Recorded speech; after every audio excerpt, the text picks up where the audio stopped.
आप सभी को मेरा प्रणाम। वो कहा जाता है ना कि विनाश काले विपरीत बुद्धि। जी हाँ, ऐसा ही कुछ हो रहा है हमारे पड़ोसी देश मालदीव के साथ। 4 जनवरी 2024 हमारे प्रधानमंत्री मोदी जी अपने सोशल मीडिया अकाउंट पर लक्षद्वीप की कुछ फोटो और वीडियो अपलोड करते हैं। वहाँ पर मोदी जी ने किसी भी देश का नाम नहीं लिया था, मगर फोटो और वीडियो अपलोड होते ही मालदीव के 3 मंत्रियों का उस पर बयान आता है। वे प्रधानमंत्री मोदी को इजराइल का कठपुतली बताते हैं। उन 3 मंत्रियों का नाम है मरियम सियूना, हसन जियाद और मालिसा शरीफ। इन तीनों मालदीव मंत्रियों द्वारा प्रधानमंत्री मोदी और भारत पर की गई टिप्पणी के बाद और चारों तरफ बाइकॉट मालदीव ट्रेंड करने लगता है। जैसे ही मुद्दा आग की तरह तेजी से बढ़ता है, तभी मालदीव सरकार को इस मुद्दे की गंभीरता का पता चल जाता है। मुद्दे को दबाने के लिए मालदीव सरकार एक बयान जारी करके ये कहती है कि ये बयान उन तीनों मंत्रियों के अपने निजी मामले हैं। यह किसी भी प्रकार से मालदीव सरकार के नजरिए को नहीं दिखलाता है। इधर भारत में ये मुद्दा तूल पकड़ चुका था। अब उसमें फिल्म इंडस्ट्री के कुछ अभिनेता और अभिनेत्री भी खुलकर सामने आने लगे थे और अपने बयान से लक्षद्वीप का समर्थन करते हैं, जिसमें सलमान खान, अक्षय कुमार और भाग्यश्री के साथ और भी कई लोगों के बयान सामने आते हैं। मगर यहाँ पर हमें एक बात को गौर करने की जरूरत है। जो अक्षय कुमार आज इस कंट्रोवर्सी को बढ़ते देख ये बयान दे रहे हैं कि हमें मालदीव की जगह लक्षद्वीप को बढ़ावा देना चाहिए, वही अक्षय कुमार अभी हाल ही में 10 दिन पहले ही न्यू ईयर बनाकर अपनी फैमिली के साथ मालदीव से लौट रहे हैं।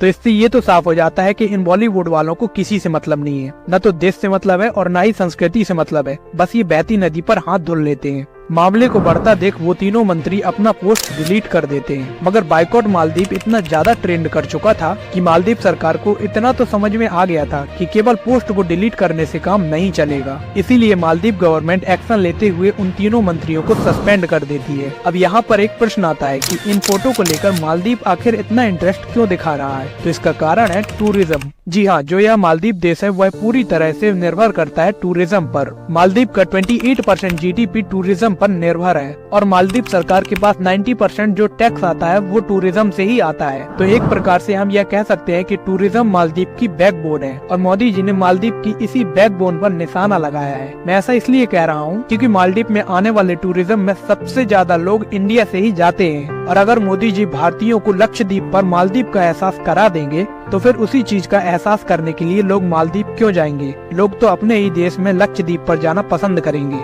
अब अगर हम मालदीव की जनसंख्या को देखते हैं तो मालदीव की जनसंख्या केवल 5 लाख ही है और वहीं अगर हम मालदीव में आने वाले टूरिज्म की संख्या को देखें तो वो 17 लाख है। इससे आप समझ सकते हैं कि मालदीव जैसा पूरा देश टूरिज्म पर ही निर्भर है। लेकिन भारत और मालदीव का जो रिश्ता है वो केवल टूरिज्म तक ही सीमित नहीं है, बल्कि उससे भी कहीं ज्यादा है। 6 दिसंबर 2014 को मालदीव के एक बड़े वाटर ट्रीटमेंट प्लांट पर आग लग जाती है। तब मालदीव में पीने वाले पानी की एक बहुत बड़ी किल्लत पड़ जाती है। अगर देखा जाए तो मालदीव देश चारों तरफ से पानी से घिरा हुआ है, मगर समुद्र का पानी खारा होता है जिसे हम बगैर फिल्टर किए नहीं पी सकते हैं। तब भारत आ गया है और भारत ने मालदीव की मदद की। भारत सरकार ने एक टीम बनाई और उसका नाम दिया ऑपरेशन नीर। ऑपरेशन नीर के अंतर्गत भारत ने मालदीव को 1200 टन पानी दिया। अब यहाँ पर जिनकी हिंदी व्याकरण कमजोर है, मैं उनको बता दूं कि नीर का मतलब पानी होता है। नीर पानी का ही एक पर्यायवाची है। भारत और भी कई बार मालदीव की मदद करते आया है। भारत ने अपने 77 जवानों को मालदीव की सुरक्षा के लिए तैनात कर रखा है और वे 77 जवान मालदीव पर ही रहते हैं। इसके अलावा भारत ने 2 हेलीकॉप्टर मालदीव को दिए थे।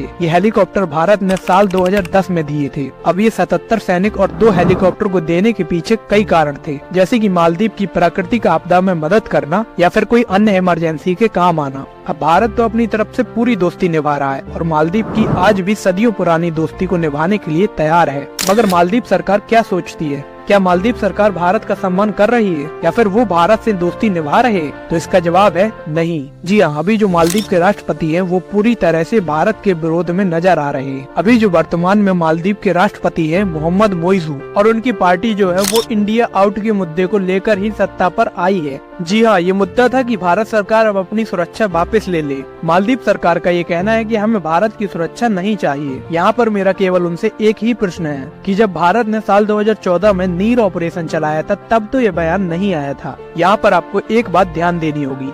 अभी हाल ही में एक दिन पहले ही मालदीव के राष्ट्रपति चाइना के राष्ट्रपति शी जिनपिंग से मिलकर लौट रहे हैं और चाइना से लौटते ही मोहम्मद मोइजू के तेवर कुछ बदले बदले नजर आ रहे हैं। उन्होंने चाइना से आते ही एक बयान जारी करके कहा कि हम भले ही एक छोटे देश हैं मगर इससे किसी भी देश को हमें डराने का लाइसेंस नहीं मिलता है। अब मालदीव के राष्ट्रपति मोहम्मद मोइजू ये बात किसे कह रहे हैं ये तो आप सभी लोग समझ ही चुके होंगे। और देर शाम मोहम्मद मोइजू ने एक बयान और जारी किया है। उन्होंने भारत को 15 मार्च तक का समय दे दिया है अपनी सेना को वापस लेने का। तो इससे धीरे धीरे तस्वीरें तो साफ होती जा रही है कि कहीं न कहीं चाइना के दम पर मालदीव इतना कुछ बोल पा रहा है। नहीं तो आप खुद ही सोचिए कि एक मालदीव जैसा छोटा सा देश जिसकी जनसंख्या केवल 5 लाख है, वो भारत जैसे 150 करोड़ की आबादी वाले देश को इतना कुछ कैसे बोल पा रहा है, और उस भारत को जो हमेशा से उसकी मदद करते आ रहा है। अब चाइना इतना चालाक है कि चाइना ने पहले ही ये बयान जारी कर दिया है कि हमारा इसमें कोई रोल नहीं है। साल 2020 में जब कोविड आया था तब पैंडेमिक में भी भारत ने मालदीव की मदद की थी